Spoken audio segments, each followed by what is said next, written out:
Hi hello అందరికీ నమస్కారం. యుగం అనే పదాన్ని మనం వినే ఉంటాం. అసలు యుగాలు ఎన్ని, వాటి జీవితకాలం ఎంతో తెలుసా?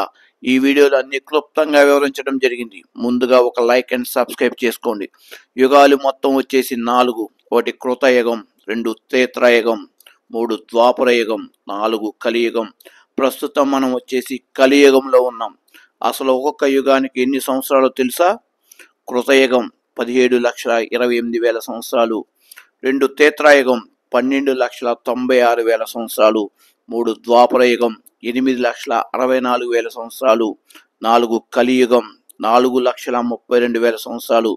ఈ 4 యుగాలు కలిపి 43,20,000 సంవత్సరాలు అవుతాయి. దీన్ని ఒక మహాయుగం అంటారు. ఈ 43,20,000 సంవత్సరాలు మన సృష్టికర్త బ్రహ్మకి 43.2 సెకండ్లతో సమానం.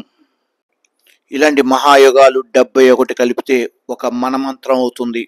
ఇలాంటి మన్వంతరాలు 14 కలిపితే ఒక కల్పం అవుతుంది.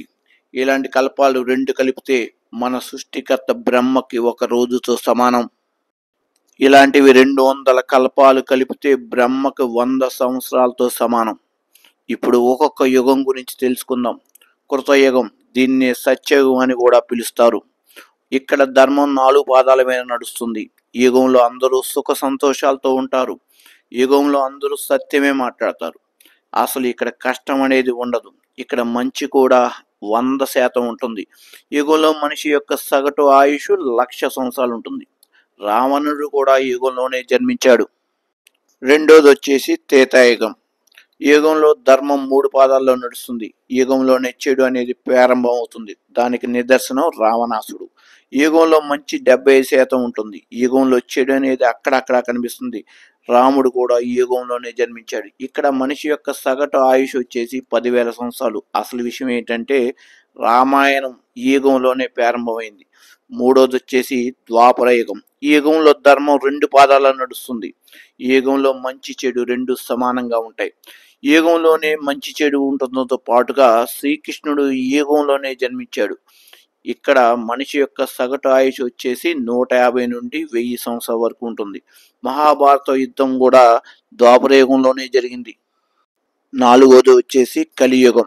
కలియుగం అంటే ప్రస్తుతానికి నడుస్తుంది కలియుగమే. ప్రస్తుతం మనం ఉన్నది మాత్రం కలియుగంలోనే చెప్పుకోవచ్చు. కలియుగం ప్రారంభమై 5,000 సంవత్సరాలైంది. మొత్తం కలికాలం యొక్క జీవితం 4,32,000 సంవత్సరాలు. అయితే 5,000 సంవత్సరాలు అయిపోయింది కాబట్టి 4,27,000 సంవత్సరాలు మాత్రమే ఉంది.